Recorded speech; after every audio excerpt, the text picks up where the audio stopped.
Student, pay attention to what I will teach today. Today I will teach synthesis of protein, और जिसको हम translation बोलते हैं। ठीक है ना। इससे पहले हम आप लोगों को कुछ अपना एक्सपीरियंस शेयर करना चाहते हैं। कहने का मतलब ये है कि प्रोटीन सिंथेसिस बायो का एक कॉम्प्लिकेटेड टॉपिक है।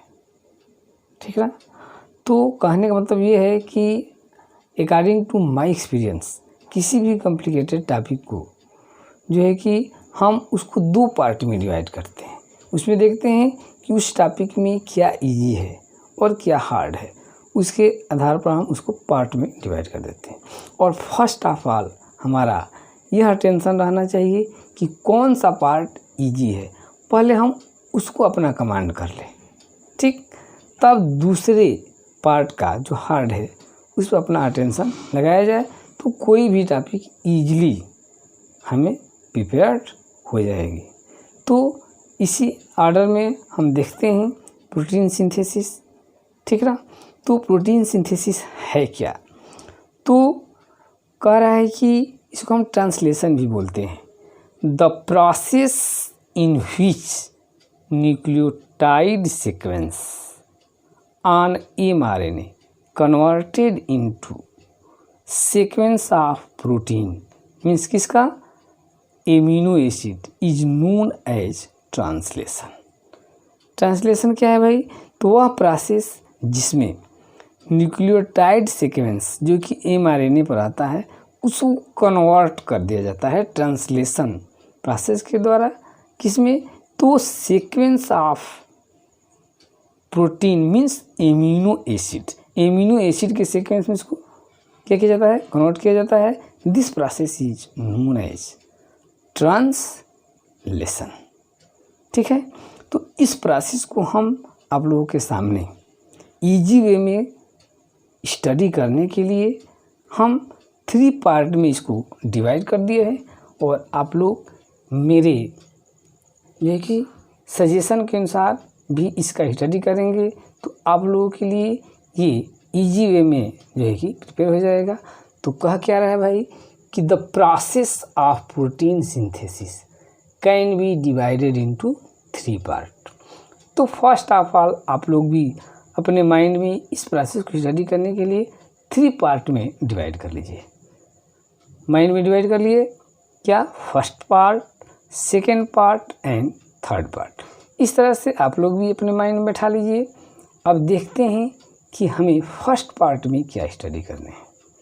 तो फर्स्ट पार्ट में रिक्वायर्ड सब्सटेंस, प्रोटीन सिंथेसिस के लिए क्या रिक्वायर्ड सब्सटेंस है उसके बारे में हम स्टडी करेंगे। तो इसमें फर्स्ट रिक्वायर्ड सब्सटेंस जो होता है, इसका चीफ जो है कि फंक्शन है इसमें, वो है एक्टिवेटेड एमिनो एसिड्स। हमें एक्टिवेटेड एमिनो एसिड के बारे में स्टडी करना है। और सेकंड है चार्ज tRNA। ठीक है ना। तो फर्स्ट पार्ट में हम आप लोगों को हिंट कर रहे हैं कि फर्स्ट पार्ट में हम क्या स्टडी करेंगे भाई, required substance means activated amino acid and charge tRNA। ठीक है। अब इसी ऑर्डर में देखते हैं सेकेंड पार्ट में। तो सेकेंड पार्ट में क्या कहते हैं, तो study about raw material for protein synthesis. अब हमें उस रॉ मटेरियल का स्टडी करना है जो कि प्रोटीन सिंथेसिस के लिए मोस्ट इम्पॉर्टेंट होता है सेकेंड पार्ट में। फर्स्ट पार्ट में रिक्वायर्ड सब्सटेंस और दूसरे में रॉ मटेरियल। थर्ड पार्ट में हम क्या स्टडी करेंगे भाई, तो mechanism of protein synthesis. The mechanism of protein synthesis in 3 steps. इसको हम 3 स्टेप में डिवाइड करते हैं, जिसको बोलते हैं chain initiation, chain elongation and chain termination. तो ये हमारा जो है कि आप लोग स्टडी करने का रफली प्रोग्रामिंग है। ठीक है। तो my dear student, first of all हम क्या स्टडी करेंगे, फर्स्ट पार्ट को ध्यान से देखते हैं। आप लोग गौर कीजिए और फर्स्ट पार्ट पर अपना अटेंशन कीजिए। देखिए हम लोग कैसे इसको स्टडी करेंगे। तो आइए, फर्स्ट पार्ट में हम लोग बता दिए थे कि रिक्वायर्ड सब्सटेंस में एक्टिवेटेड एमिनो एसिड का स्टडी करना है। तो भाई ये एक्टिवेटेड एमिनो एसिड है क्या? कह रहा है कि when amino inactive amino acid react with ATP in the presence of amino acyl synthetase enzyme, then it forms amino acyl AMP enzyme complex which is known as activated amino acid। कह रहा है कि activated amino acid भाई, तो कह रहा है कि when inactive amino acids, inactive amino acid क्या करता है? रिएक्ट करता है, ठीक ना। इनएक्टिव एमिनो एसिड क्या करता है? Inactive amino acid react with ATP in the presence of है आपका amino acyl synthetase enzyme, then it forms amino acyl AMP enzyme complex. ये कॉम्प्लेक्स बनाता है और इसी कॉम्प्लेक्स को कहते हैं एक्टिवेटेड एमिनो एसिड्स, ठीक है। तो क्या लेंगे हम भाई? तो एमिनो एसिड्स प्लस ATP, ये इनएक्टिव एमिनो एसिड ले लेंगे और ATP से रिएक्ट करेंगे किसके प्रेजेंस में? एमिनो एसिल सिंथेटेज एंजाइम के प्रेजेंट में। और यह इनएक्टिव एमिनो एसिड कन्वर्ट किस में हो जाएगा? Amino acyl AMP adenosine monophosphate enzyme complex में कन्वर्ट हो जाता है। इसी को कहते हैं एक्टिवेटेड एमिनो एसिड। तो फर्स्ट पार्ट का ये पहला जो है कि कंसेप्ट है एक्टिवेटेड एमिनो एसिड का प्रिपरेशन। दूसरा है फॉर्मेशन ऑफ चार्ज्ड tRNA। अब हम इसके बाद फर्स्ट पार्ट में दूसरा स्टेप हमें चार्ज tRNA का फॉर्मेशन करना है। तो चार्ज tRNA भी कैसे प्रिपेयर होता है? तो कह रहा है कि when activated amino acid carrying tRNA that is called charge tRNA। कह रहा है कि जब जो एक्टिवेटेड एमिनो एसिड है वो tRNA के साथ अटैच हो जाता है तो इसको बोलते हैं चार्ज्ड tRNA। कब? जब tRNA के साथ एक्टिवेटेड एमिनो एसिड लोड हो जाएगा, उसके साथ कंबाइंड हो जाएगा तो उसको बोलते हैं चार्ज्ड tRNA। तो कैसे हो भाई चार्ज tRNA कैसे होगा? तो when activated amino acids carrying tRNA that is called charge tRNA। इसको हम क्या बोलेंगे? Charge tRNA। अब देखिए tRNA है, इस पर एमिनो एसिड, ठीक है ना, एसिल केमिकल साइट। तो ये इस साइड से जो है कि चार्ज जो है कि amino acid activated amino acid हो जाता है तो ये हो जाता है चार्ज्ड tRNA, ठीक है। तो अब इसी ऑर्डर में फर्स्ट पार्ट तो हो गया। अब सेकेंड पार्ट में देखिए ये इजी चीज़ है, सेकेंड पार्ट कुछ कठिन नहीं है। तो फर्स्ट पार्ट को पहले आप जो है कि मेमोराइज करेंगे, उसको प्रैक्टिस करेंगे, तब एंट्री मारते हैं सेकेंड पार्ट में। होता क्या है भाई? तो raw material for protein synthesis में फर्स्ट क्या है भाई? गौर करते हैं, इनिशिएशन फैक्टर। प्रोटीन सिंथेसिस में ये इनिशिएटर फैक्टर आता है जो कि प्रोटीन सिंथेसिस की प्रोसेस को इनिशिएट करता है, ठीक। तो पहला क्या है भाई? इनिशिएटर फैक्टर है। दूसरा GTP, ये भी इम्पॉर्टेंट जो है कि फैक्टर है। थर्ड नंबर चार्ज tRNA जो कि अभी हमने स्टडी किए हैं। Fourth number ribosome units, ribosome की यूनिट जो है कि चाहिए हमको प्रोटीन सिंथेसिस में। तो ये हमारी रॉ मटेरियल है। क्या है भाई? तो पहला है इनिशिएशन फैक्टर। अब ये इनिशिएटर फैक्टर जो होते हैं प्रोकैरियोटिक सेल में प्रोटीन सिंथेसिस के लिए दूसरा इनिशिएटर फैक्टर आता है और यूकैरियोटिक सेल में प्रोटीन सिंथेसिस के लिए दूसरा इनिशिएटर फैक्टर आता है। प्रोकैरियोटिक में क्या आता है, IF1, IF2, IF3, 3 जो है ये यूज होते हैं इनिशिएशन फैक्टर जो होते हैं।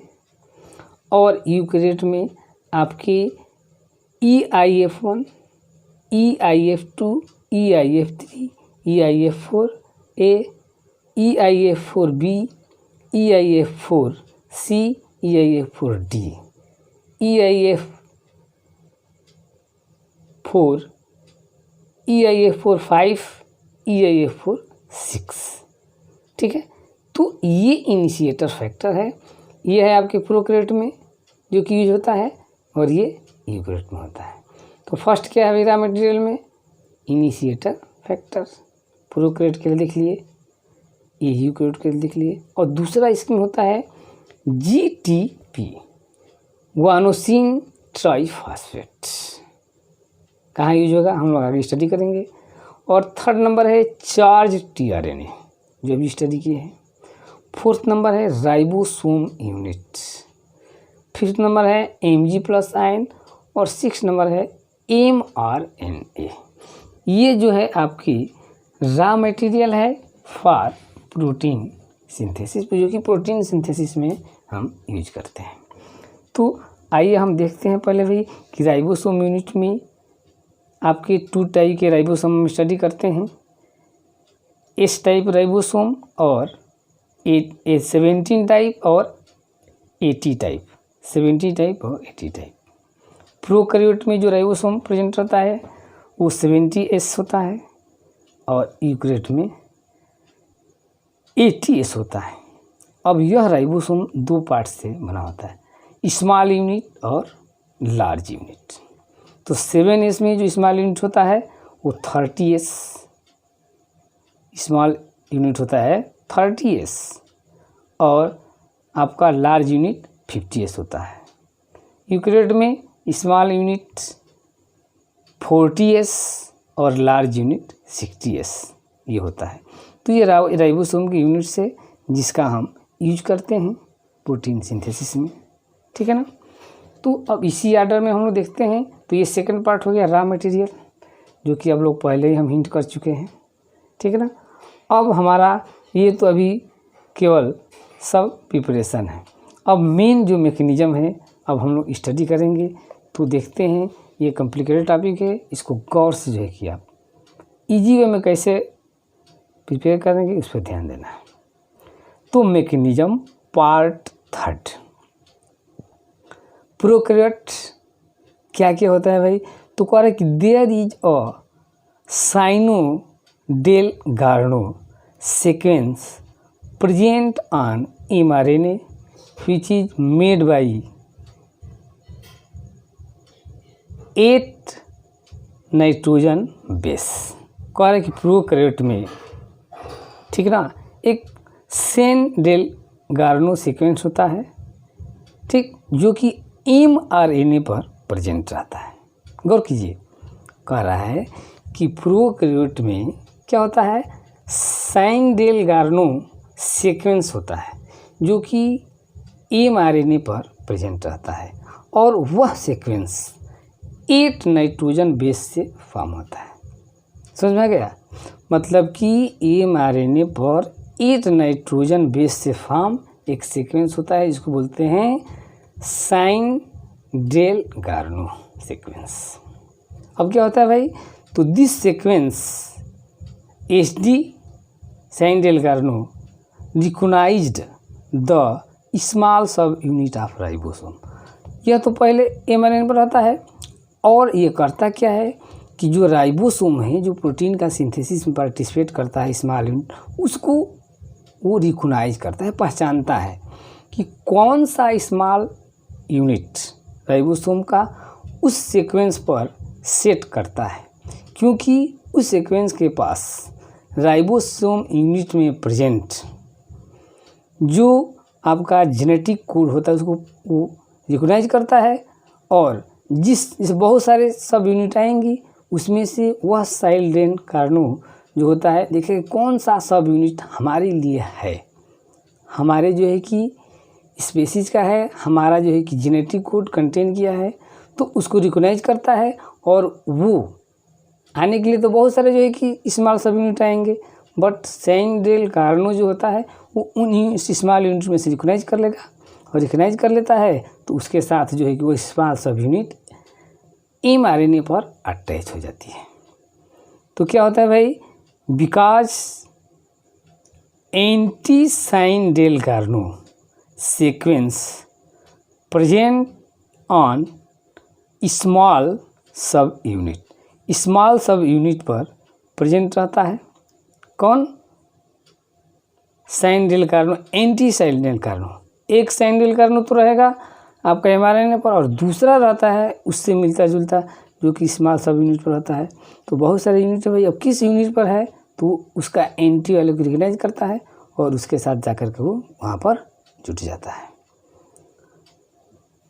अब 18SR which is complementary of Shine Dalgarno sequence of mRNA होता है। So the small sub unit attach to mRNA, तो इसलिए स्मॉल सब यूनिट mRNA से क्या होती है, अटैच हो जाती है। So the small sub unit attach to mRNA क्यों होती है भाई, क्योंकि उसका सहपाठी बोलिए या सह पार्ट बोलिए जो कि mRNA पर रहता है, और जो मैच करेगा वही स्मॉल सब यूनिट जा कर के उस mRNA पर क्या हो जाएगा, अटैच हो जाता है। ठीक है ना। तो इसी ऑर्डर में हम लोग देखते हैं अब कैसे होता है। अब तो कह रहा है कि देयर आर, अब यूकैरियोट में क्या होता है भाई, तो प्रोकैरियोट में हो गया, तो यूकैरियोट में भी eukaryote there are is 7 mg present, इसमें 7 mg प्रेजेंट रहता है ऑन mRNA पर, which recognize the small sub unit of ribosome. उसमें क्या होता है, साइन डेल कार्नो होता है, और इसमें होता है 7 mg। यूकैरियोट में क्या होता है भाई, mRNA पर तो 7 mg होता है, जो कि रिकॉग्नाइज करता है किसका, स्मॉल यूनिट पर प्रेजेंट उसका एंटी पार्ट को। उसमें साइन डेल कार्नो होता है और इसमें क्या होता है, 7 mg होता है। तो because there is also 7 mg complementary sequence situated on 18SR RNA of small sub unit of ribosome. अब देखिए कह रहा है कि जिस mRNA पर प्रोटीन का सिंथेसिस होता है उस पर एक पार्ट होता है 7 mg, ये इनकम्प्लीट पार्ट है, और इसका जो है कि कम्प्लीमेंट्री स्मॉल सब यूनिट में होता है। अब ये जो है कि स्मॉल सब यूनिट में अपना जो कम्प्लीमेंट्री पार्ट होता है उसको रिकॉग्नाइज करता है। ठीक है ना। अरे भाई प्रोटीन सिंथेसिस के लिए तो बहुत सारे स्मॉल सब यूनिट आती है, लेकिन ये वाला जो है कि अपने जो अपना मेल जोल का है उसको रिकॉग्नाइज करता है। तो क्योंकि इसका एंटी रहता है किस पर, स्मॉल सब यूनिट में, रिकॉग्नाइज कर लेता है।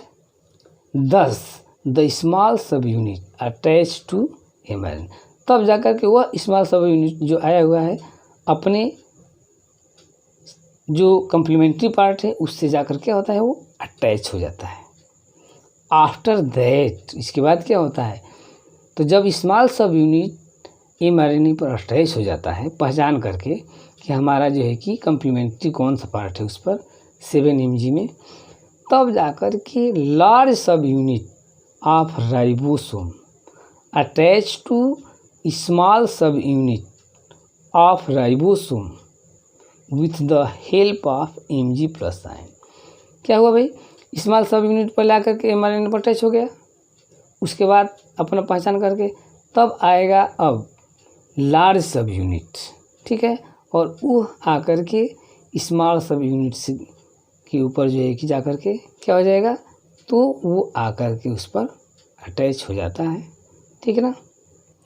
हाँ तो भाई देखिए हम लोग प्रोसेस को गौर करें, क्योंकि थर्ड पार्ट ही प्रोटीन सिंथेसिस का मेन पार्ट होता है। तो कहने का मतलब ये है कि क्या होती है इस प्रोसेस में भाई थर्ड पार्ट में, तो फर्स्ट ऑफ ऑल क्या होता है, स्मॉल सब यूनिट, राइबोसोम की स्मॉल सब यूनिट होती है, वो mRNA पर अपने 7 mg का कम्प्लीमेंट्री को रिकोनाइज करके उस पर आकर अटैच हो जाती है। कौन आकर अटैच होगा, स्मॉल सब यूनिट। उसके बाद अब लार्ज सब यूनिट आकर के उस स्मॉल सब यूनिट पर अटैच हो जाती है। तो इसमें कुछ मेन पॉइंट हम ध्यान देते हैं। जैसे देखिए ये 5-23 ये mRNA है, इस पर यह स्मॉल सब यूनिट आकर के इसमें पहचान करके अपने अटैच हो गई। ये पीला कलर से जो दिखा रहे हैं स्मॉल सब यूनिट है। और जब ये अटैच होता है तो Mg प्लस आयन के द्वारा ये लार्ज सब यूनिट आकर के अटैच हो जाती है।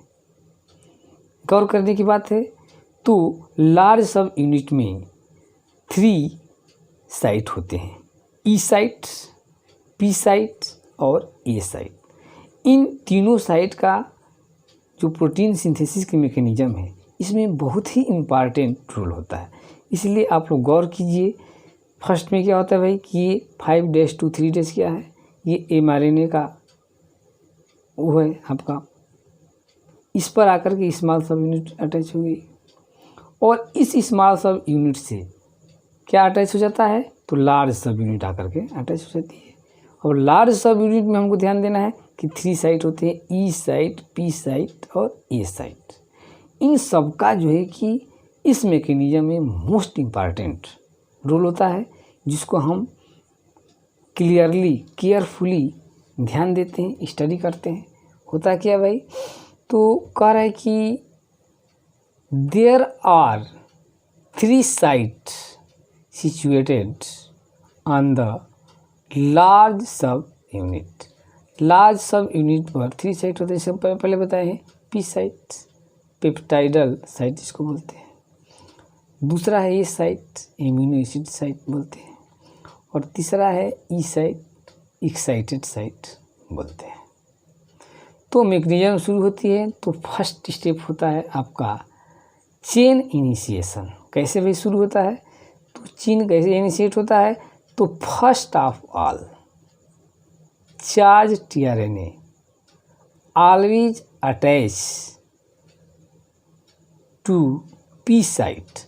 सबसे पहले कह रहा है कि जो चार्ज tRNA आएगा सबसे पहले पी साइट पर, पहला जो चार्ज tRNA होता है वो पी साइट पर अटैच होता है, क्योंकि पी साइट के सामने इनिशिएशन कोडॉन प्रेजेंट रहता है AUG। इसलिए जो tRNA आएगा first of all charge tRNA तो पी साइट पर ही अटैच होता है और किसी साइट पर नहीं, क्योंकि इनिशिएशन कोडॉन किस पर आता है, पी साइट के सामने होता है AUG। और इसके बाद जो भी और चार्ज tRNA आएंगे वो ए साइट पर अटैच होंगे। केवल पहला जो है कि पी साइट पर अटैच होता है, क्योंकि इनिशिएशन कोडॉन किस पर होता है, पी साइट पर होता है। तो देखते हैं क्या कह रहा है कि first of all charge tRNA always attach to P site because in front of the P site initiation codon is situated. पहले हम बता दें क्यों आकर अटैच होता है, क्योंकि इनिशिएशन जो कोडॉन है, जो इनिशिएट करता है चेन को, वो पी साइट के सामने ही, देखिए यहाँ पर ये पी साइट है ना, तो ये इनिशिएशन कोडॉन है, पी साइट के सामने है, इसलिए फर्स्ट चार्ज tRNA इसी पर अटैच होता है। आफ्टर दैट, इसके बाद all charge tRNA always attach to A site, और इसके बाद जो भी आएंगे फर्स्ट को छोड़कर सभी अब ए साइट पर ही अटैच होंगे, पी साइट पर किसी भी कंडीशन में अटैच नहीं होते। ठीक है ना। अब कह रहा है कि as soon as charge tRNA attach to P site, जैसे ही चार्ज tRNA पी साइट पर अटैच हो जाता है चेन इज इनिशिएटेड, तो चेन इनिशिएट हो जाती है, but A site become empty, लेकिन उस कंडीशन में ए साइट जो होता है ना ये अभी एम्प्टी रहता है। पी साइट पर चार्ज टीआरएन आ जाता है फर्स्ट और ये आ जाता है, लेकिन ए साइट क्या होता है, एम्प्टी रहता है। ठीक है ना, तो देखते हैं इसके बाद क्या होता है। अब देखिए यहाँ पर ये मैकेनिज्म आ गया चार्ज टीआरएन और पहले पी साइट पर आकर के क्या हो गया, अटैच हो गया। इनिशिएशन कोडान है यहाँ पर है AUG इनिशिएशन कोडान है, तो ये आकर पहले से अटैच हो गया। ठीक है ना, उसके बाद अभी ए साइट खाली है और ए साइट भी। अब क्या होता है भाई, तो दूसरे स्टेप में होता है अब, तो पहले चेन इनिशिएशन हो गया, अब होगा चेन इलांगेशन। तो जब ये अटैच हो जाता है, आफ्टर दैट जब फर्स्ट चार्ज अटैच हो गया, चेन इलांगेशन स्टार्ट। तो अब चेन इलांगेशन स्टार्ट हो जाएगा। क्या होगा, in which second charge tRNA, first तो आकर के ए साइड पर पी साइड पर अटैच हो गया और second tRNA attach to A side, और सेकेंड वाला जो है कि ए साइड पर आकर के अटैच हो जाता है। फर्स्ट वाला तो पी पर अटैच हो गया और सेकेंड वाला ए पर अटैच हो जाता है। ठीक है, तो after that now the COH group of first amino acids and NH2 group of second amino acids form peptide bond।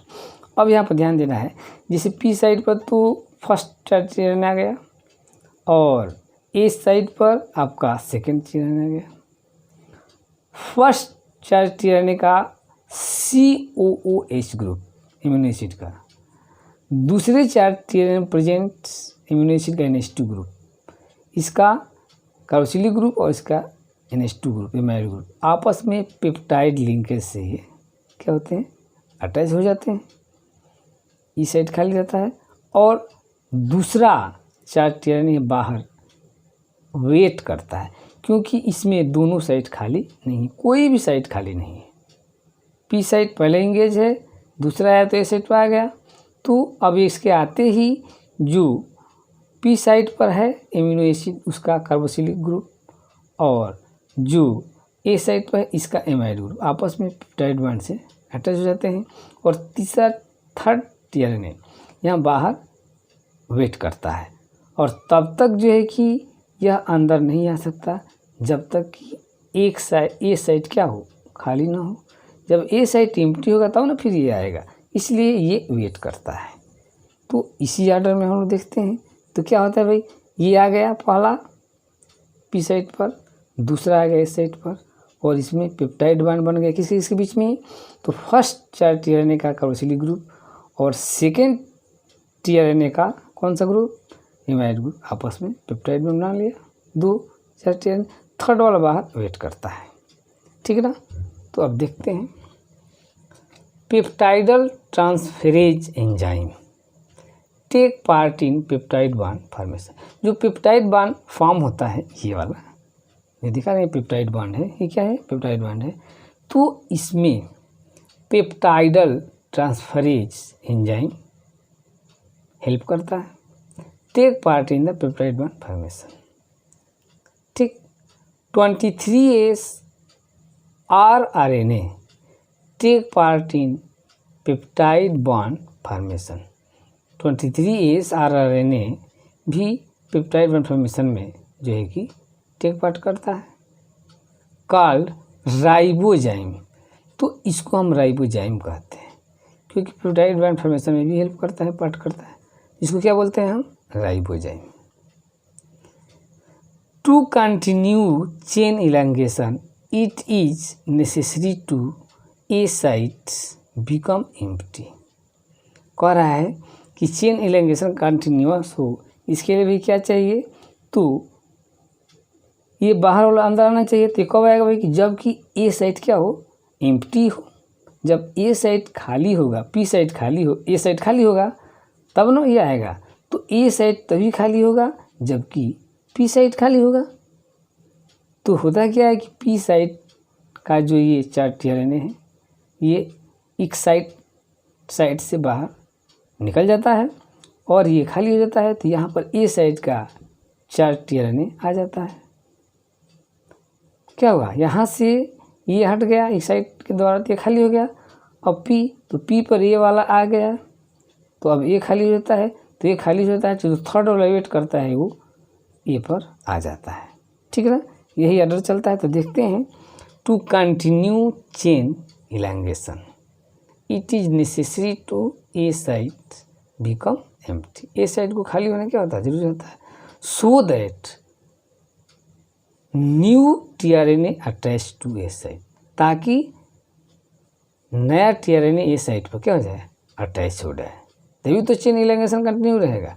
So the charge tRNA at situated on P site, तो इसलिए जो पी साइट पर attach charge tRNA है come out through E site, ये वाला ई site के द्वारा out हो जाता है, E site. Then P site become empty, तो जब ये यहाँ से हट जाता है तो पी साइट क्या हो जाता है, एम्प्टी हो जाता है। आफ्टर दैट, जब पी साइट एम्प्टी हो जाता है, क्योंकि पी साइट वाला चार्ज tRNA इस साइडल साइड से क्या हो गया, बाहर निकल गया, तो पी साइट क्या हो जाए। तो after that the charge tRNA situated at A site, तो जब पी साइट खाली होता है तो जो ए साइट पर सिचुएटेड है शिफ्ट टू पी साइट। अब वो ए साइट वाला, ये ए साइट वाला पी साइट खाली हो गया, तो ए साइट वाला शिफ्ट होकर के पी साइट पर आ जाएगा, और जो बाहर वेटिंग कर रहा है वो ए साइट पर आ जाता है। तो after that the charge tRNA situated at A site shift to P site and A site become empty, A site खाली हो गया। After that the waiting tRNA attach to A site, जो तब ये खाली हो गया तो ये वाला यहाँ पर आ गया, ये खाली हो गया, तो जो वेटिंग कर रहा हुआ आकर के यहाँ पर अटैच हो जाता है। तो उसके बाद क्या होता है भाई, तो देखते हैं। अब देखिए निकल गया, ये खाली हो गया, तो ये वाला इस पर आ गया, और अब चौथा नंबर चार्ज यहाँ पर वेट करता है। ठीक है ना, तो कह रहा है कि during chain elongation the ribosomal unit on mRNA, कह रहा है कि जब चेन इलैंगेट होता है उस समय जो राइबोसोमल यूनिट है tRNA पर ट्रांसलोकेट होती है from 5 days to 3 days, 5 days to 3 days, ये इस डायरेक्शन में क्या होती है, ट्रांसलोकेट होती है। During chain elongation the ribosomal unit on mRNA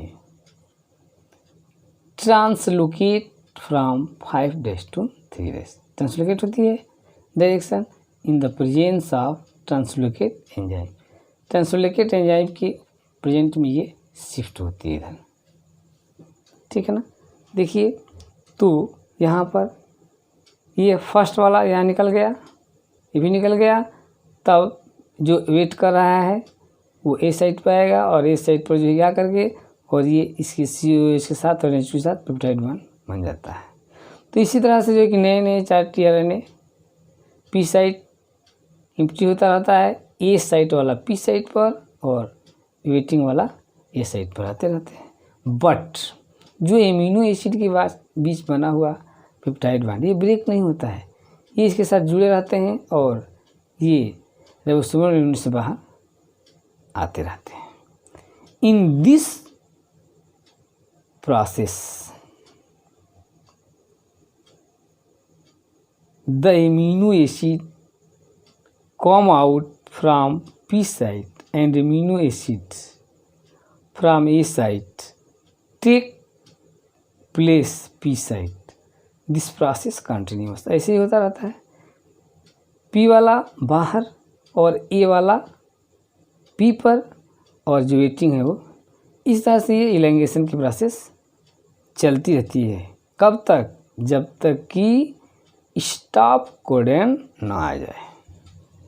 अब चेन टर्मिनेशन में क्या होता है, when stop codon come, A site. अब अचानक अब ए साइट पर स्टॉप कोडन आ जाता है। The process of chain elongation break, जो ही कभी भी आ सकता है, स्टॉप कोडन ए साइट पर आता है तो चेन इलैंगेशन ब्रेक हो जाती है, क्योंकि स्टॉप कोडान को कोड करने के लिए स्मॉल सब यूनिट पर दूसरा कम्प्लीमेंट्री सीक्वेंस नहीं होता है। इसलिए जो ही स्टॉप कोडान में कौन कौन होता है भाई, UAA occur, UAG amber, UGA ओपल, ये स्टॉप कोडन जो ही ये आएगा, ठीक, तो ही जो है कि चेन टर्मिनेशन जो है कि क्या हो जाती है, इलैंगेशन ब्रेक हो जाती है। Releasing factor help in chain termination, और चेन टर्मिनेट हो जाती है, इसमें जो है कि releasing factor RF1, RF2, RF3 are releasing factor, ये हेल्प करते हैं चेन टर्मिनेशन में। कह रहा है कि releasing factor break the connection between peptide chain and chart tRNA. तो ये क्या करता है कि यहाँ से जो चार्ट टीआरएनए और जो पेप्टाइड चेन है, इसके बीच जो है कि यहाँ ब्रेकअप कर देता है और ये प्रोटीन चेन जो है कि सेपरेट हो जाती है। यही प्रोसेस हर बार मैकेनिज्म में जो है कि रिवाइज होती है, ठीक है ना। तो रिलीजिंग फैक्टर क्या करता है, break the connection between the peptide bond chain and charge tRNA. At last releasing factor separate the chain, और इसके बाद अंत में जो रिलीजिंग फैक्टर है चेन को सेपरेट कर देती है। और यही प्रोसेस बार बार जो है कि रिपीट होती है, ठीक है ना। और प्रोटीन का सिंथेसिस इस प्रकार होता है। That's all. यदि आप लोगों को मेरा वीडियो समझ में आए तो इसे अपने फ्रेंडों को शेयर कीजिए, मेरे चैनल को सब्सक्राइब कीजिए, क्योंकि यह टॉपिक बहुत ही हम मेहनत से आप लोगों को प्रोवाइड कर रहे हैं, ठीक ना। और जो आप लोगों को इंस्ट्रक्शन दिया हो गया है उसी के बेस पर इसे आप लोग तैयार कीजिएगा। तब तक के लिए थैंक्स।